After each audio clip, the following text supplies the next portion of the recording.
After World War I, most of Europe lay in ruins. Once powerful countries were now weak and battered. However, two superpowers emerged, the United States and the Soviet Union. As tensions rose, these countries fought for superiority. What resulted was a 40-year war. It was a war unlike any other, in which the fighting was done in a new manner.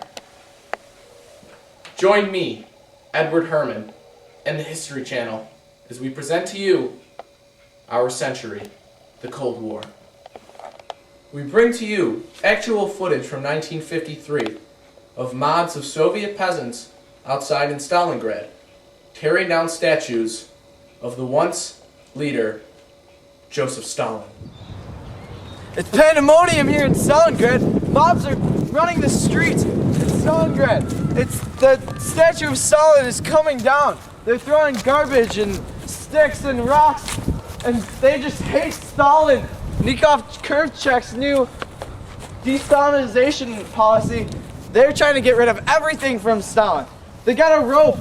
I think they're gonna pull it down. Stalin's statue is coming down here in Stalingrad. Oh God! Oh God, here it comes! Here it comes! He's coming down! He's down! You saw it first! March 5th, 1953. Stalin's death results in a change in power. Nikita Khrushchev took over as the dominant Soviet leader. He adopted a policy of de-Stalinization, or liberating the memory of Stalin from the country. We'll be back with more on the Cold War after these messages. As protests continued in the USSR, conflicts away from the country threatened to endanger the United States. One example is the Cuban Missile Crisis of 1962.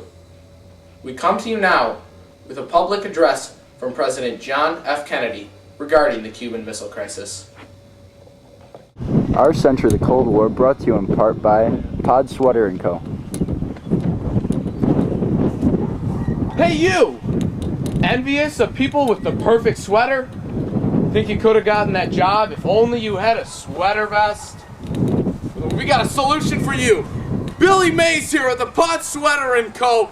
And sweaters on sale all week from $13 to $261. You heard it. What about a deal?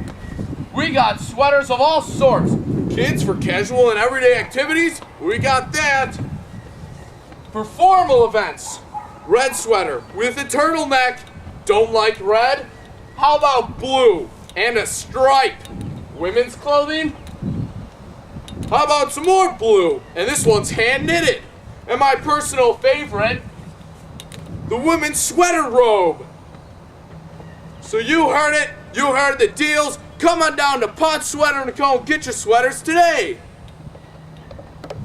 Ladies and gentlemen, the President of the United States, John F. Kennedy.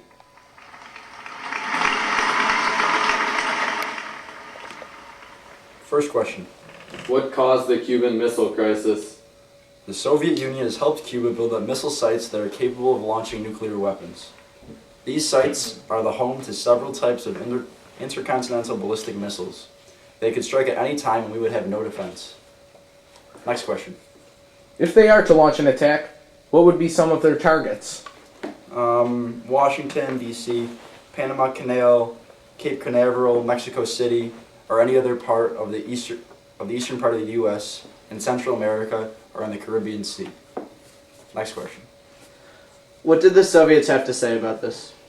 The Soviet government publicly stated on September 11th, 1963, quote, "The armament and military equipment sent to Cuba are designed exclusively for defense purposes.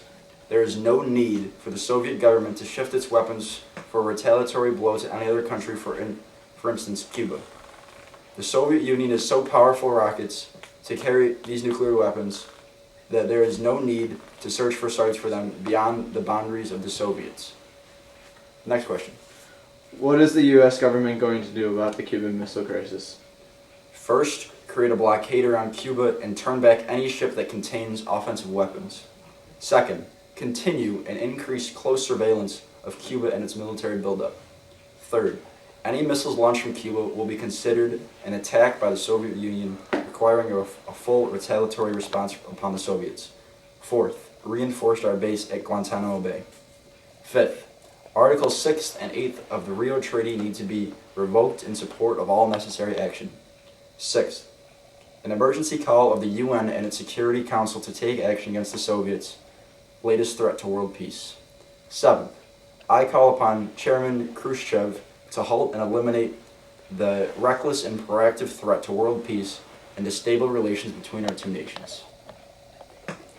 Thank you. Ladies and gentlemen, John F. Kennedy.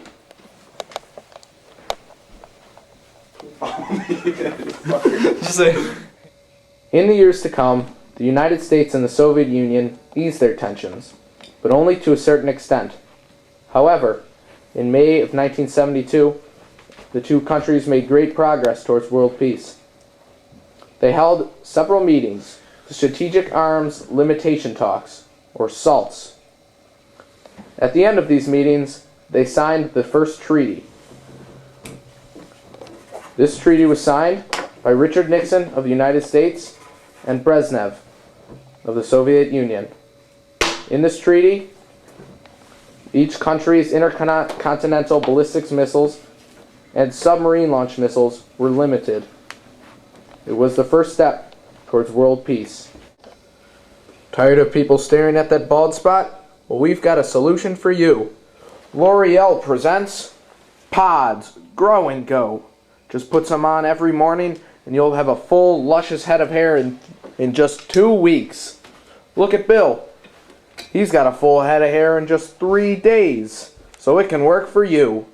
And what better to do with that new hair of yours than to straighten it?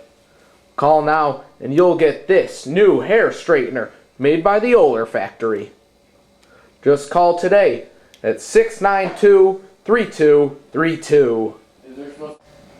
The Cold War continued to die down for the next 9 years, until it finally ended with the collapse of the Soviet Union in 1991. However, it was a war in which military battles were avoided, for the most part. It was fought by means of threats and surrogate wars, in which countries gained power by winning over the weaker third world countries. However, this war may be the most important war of the modern world. The Cold War was a major turning point in the history that led to the creation of our present-day society. From all of us here at the History Channel, thanks for watching. I'm Edward Herman. Good night, and God bless.